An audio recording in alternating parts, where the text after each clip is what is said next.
আসসালামু আলাইকুম। বাচ্চা নিজের হাতে খাবে, ঘরে রান্না করা পুষ্টিকর খাবার খাবে, বাইরের অস্বাস্থ্যকর খাবার একদমই খাবে না। এটা প্রতিটা মায়ের স্বপ্ন। আলহামদুলিল্লাহ, আমি আমার এই স্বপ্নটা পূরণ করতে পেরেছি।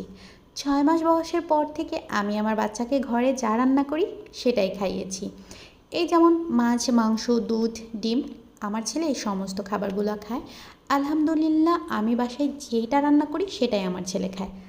আপনিও পারবেন। কিভাবে? আপনাকে খেয়াল রাখতে হবে আপনার ছোট্ট সোনামণির ছোট্ট পেটটা যেন বাইরের অস্বাস্থ্যকর খাবার খেয়ে ভরে না যায়। এই যেমন চিপস, কেক, রুটি, ওদের পেটটা খুবই ছোট। আপনি একবার ভাবুন, এই সমস্ত খাবার খেয়ে যদি ওদের পেটটা আগে থেকেই ভরে যায়, তাহলে কিভাবে ওরা ঘরের খাবার খাবে? একটু খেয়াল রাখুন।